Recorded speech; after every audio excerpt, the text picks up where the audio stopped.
Assalamualaikum warahmatullahi wabarakatuh. Nasihat yang ke-14 tentang bahaya nifak.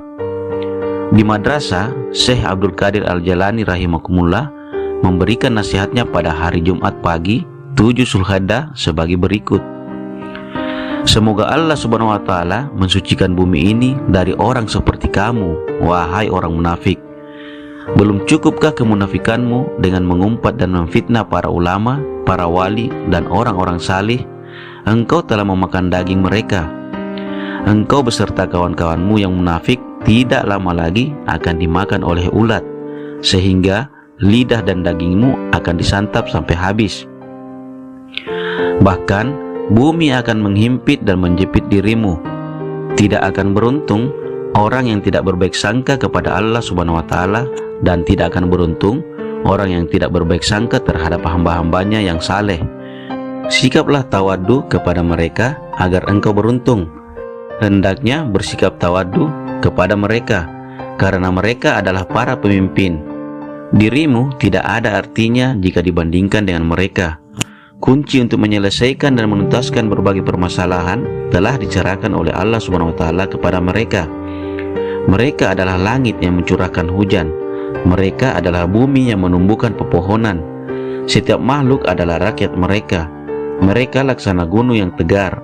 Mereka tidak dapat digoyahkan oleh badai, bencana, dan ujian. Demi menyelamatkan diri sendiri dan orang lain, ketauhidan dan keridaan mereka kepada Tuhannya juga tidak tergoyahkan. Hendaknya engkau bertaubat kepada Allah Subhanahu wa taala dan memohon ampunan kepadanya. Akuilah dosamu terhadap sesamamu atau dosamu terhadapnya. Oleh karena itu, berdirilah engkau di hadapannya. Perhatikanlah apa yang ada di depanmu.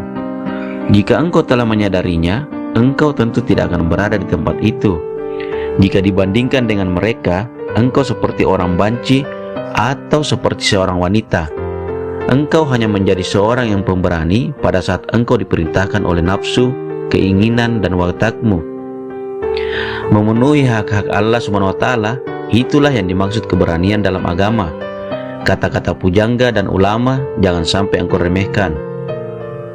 Kata-kata yang mereka ucapkan merupakan obat yang berasal dari intisari wahyu Allah Subhanahu wa taala. Nabi sallallahu alaihi wasallam sudah tidak ada lagi di tengah-tengah kita. Ketahuilah bahwa mengikuti para pengikut Nabi sallallahu alaihi wasallam berarti mengikuti beliau. Engkau seperti melihat beliau sallallahu alaihi wasallam jika engkau melihat para ulama. Hendaknya engkau menemani para ulama sejati. Keberkahan akan engkau peroleh jika engkau berteman dengan mereka. Engkau akan memperoleh keburukan jika berteman dengan para ulama yang tidak mengamalkan ilmunya. Persahabatan yang akan membawa berkah adalah jika engkau berteman dengan orang yang lebih tinggi ilmunya dan ketakwaannya daripada dirimu. Pergaulan yang dapat merusak dirimu adalah jika engkau bergaul dengan orang yang lebih rendah keilmuannya dan ketakwaannya. Dalam beramal, hendaknya semata-mata mencari ridanya, jangan karena selain dia. Demikian pula, dalam meninggalkan amalan, hendaknya juga semata-mata karena Allah Subhanahu wa taala, bukan karena selain dia. Ketahuilah bahwa beramal karena selain dia adalah kufur, dan tidak melakukan amal karena selain dia adalah riya. Seseorang akan berada dalam kekacauan jika tidak memahami persoalan tersebut dan melakukan amalan selain dari yang telah dijelaskan tersebut. Tidak lama lagi kematian akan menjemput untuk menghentikan semuanya itu. Hubungilah Tuhanmu, dan selain dia putuskanlah dari hatimu. Nabi sallallahu alaihi wasallam bersabda, hubungilah sesuatu di antara kamu dengan Tuhanmu, maka kamu akan menjadi orang yang berbahagia. Dengan menjaga hati orang-orang saleh, sesuatu di antara kamu dengan Tuhanmu akan menjadi lurus. Jika sikapmu berbeda dalam menyambut orang kaya dengan orang miskin, wahai gulam, maka engkau tidak akan meraih keberhasilan. Hendaknya engkau memuliakan orang fakir yang sabar, dan hendaknya engkau mengambil keberkahan darinya. Temuilah ia dan duduklah bersamanya. Nabi sallallahu alaihi wasallam bersabda, orang-orang fakir yang sabar adalah pendamping Ar-Rahman pada hari kiamat. Sekarang dengan hati mereka, diri mereka menjadi pendamping Allah Subhanahu wa taala, dan kelak mereka akan menjadi pendamping Allah Subhanahu wa taala dengan jasad mereka. Hati mereka telah zuhud pada dunia dan mereka berpaling dari perhiasannya. Mereka memilih menjadi orang yang fakir dan menjadi orang yang bersabar. Sesungguhnya akhirat telah melamar mereka sehingga hati mereka bertemu dengan akhirat. Namun demikian, setelah mereka menyadari bahwa ternyata akhirat itu bukan Tuhan mereka, maka mereka menjauhinya.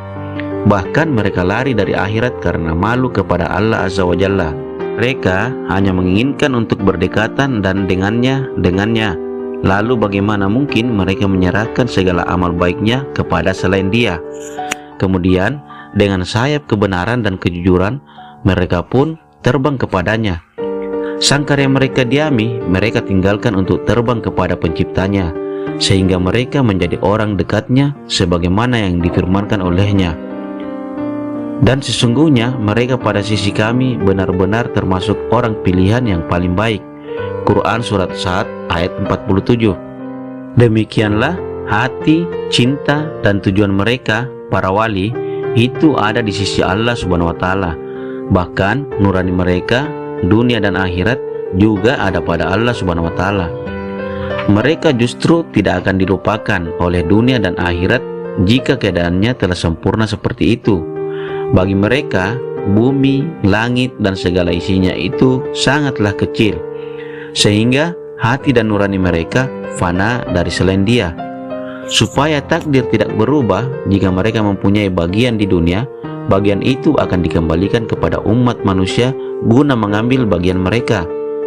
Selanjutnya, yang mereka lakukan adalah memperindah adab terhadap Allah Subhanahu wa taala beserta qada dan kadarnya dengan cara yang zuhud, bukan dengan nafsu, keinginan, dan kehendak. Mereka mengambil apa yang telah diberikan tersebut. Dalam setiap keadaan, mereka senantiasa menjaga hukum lahiriah. Mereka sangat dermawan kepada manusia.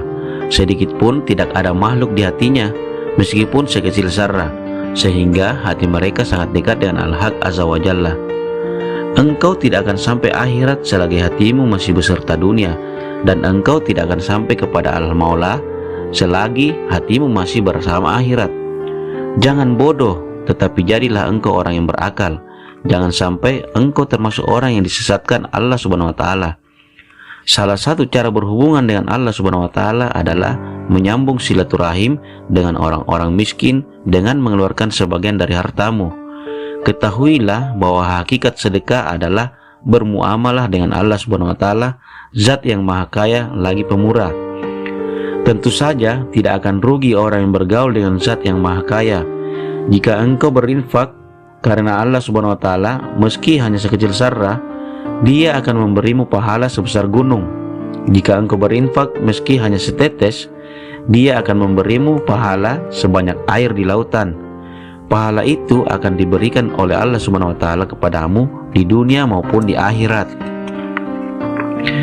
Jika engkau bergaul dengan Al-Haq Azza wa Jalla, wahai gulam, maka tanamanmu akan berkembang, sungai-sungaimu akan mengalir, dan pohon-pohonmu akan berdaun, bercabang, serta berbuah. Hendaknya engkau memerintahkan kebaikan, mencegah kemungkaran, dan menolong agama Allah Subhanahu wa taala. Hendaknya engkau meninggalkan sanak kerabatmu barang sejenak.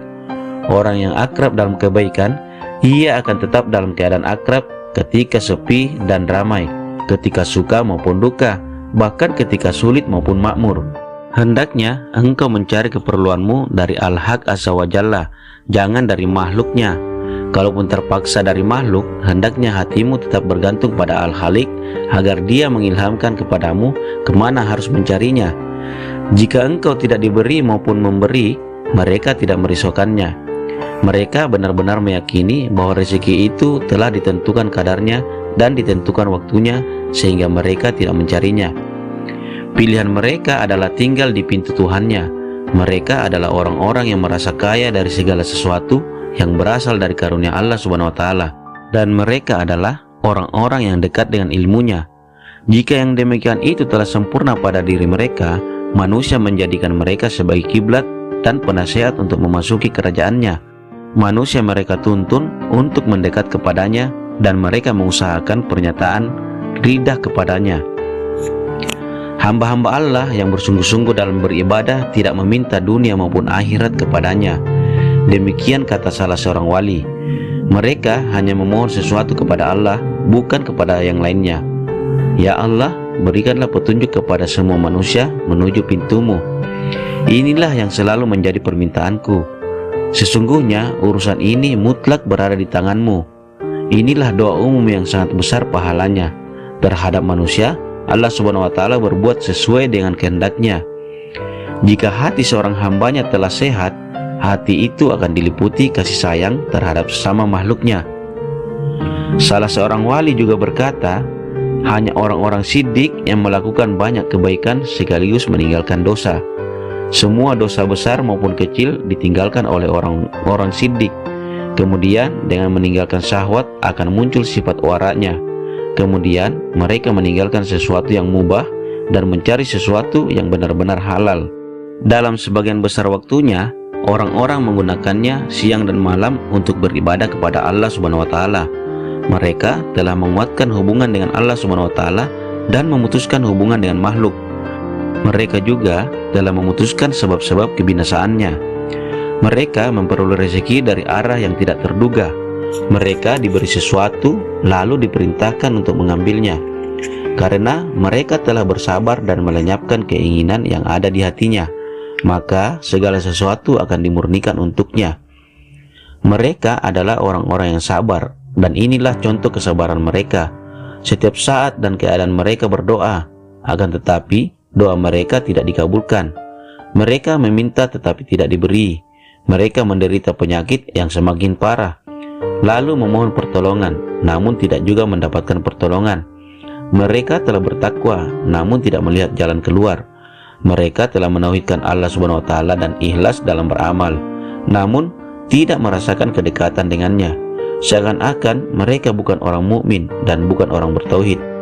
Namun demikian, mereka tetap bersabar dan menerima keadaan tersebut.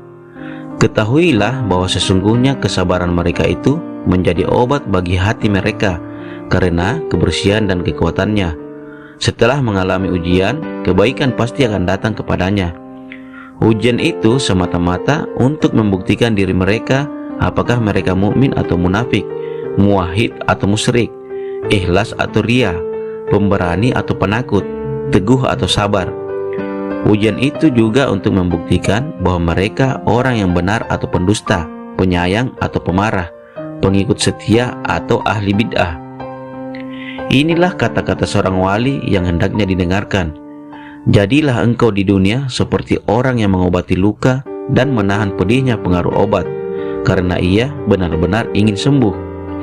Ketahuilah bahwa syirikmu dan pendapatmu bahwa makhluk itu dapat memberi bahaya atau manfaat, bisa memberi atau menahan bencana, semua itu merupakan penyakit yang sangat berbahaya. Obat yang paling mujarab bagi penyakitmu itu adalah mengeluarkan makhluk dari dalam hatimu ketika terjadi takdir. Hendaknya engkau tidak mencari kepemimpinan di antara manusia dan mencari ketinggian di antara mereka. Hendaknya engkau hanya menyediakan hatimu untuk Tuhan Azza wa Jalla. Hendaknya engkau membersihkan nuranimu untuknya dan meninggikan cita-citamu kepadanya. Jika semuanya itu telah menjadi tujuanmu, hatimu akan naik ke tingkatan para nabi, syuhada, salihin, dan malaikat mukarrabin. Jika keadaanmu selalu seperti itu, engkau akan meraih kemajuan, ketinggian, dan karunia kekuasaan. Engkau juga akan diperintahkan, dipersilahkan, dan diberi. Orang yang tidak mendengar dan memperdulikan kata-kata ini berarti hatinya telah terhijab. Ketahuilah wahai orang-orang yang sibuk dengan urusan penghidupannya, penghidupan, keuntungan, dan kesenangan akhirat itu ada pada diriku. Aku telah menjadi penyeru dan pengantar. Pada dirimu tidak ada kesenangan akhirat. Hendaknya engkau menunaikan hak terhadap sesuatu. Tidak akan aku makan sendirian jika aku mendapatkan sesuatu dari akhirat. Seorang yang pemurah itu tidak pernah makan seorang diri. Tidak akan bakhil setiap orang yang melihat kemurahan Allah Subhanahu wa Ta'ala. Setiap orang yang mengenal Allah Subhanahu wa Ta'ala akan memandang rendah segala sesuatu selain Dia. Bakhil itu sifat yang berasal dari nafsu. Dibandingkan dengan orang lain, nafsu seorang makrifat itu dalam keadaan mati.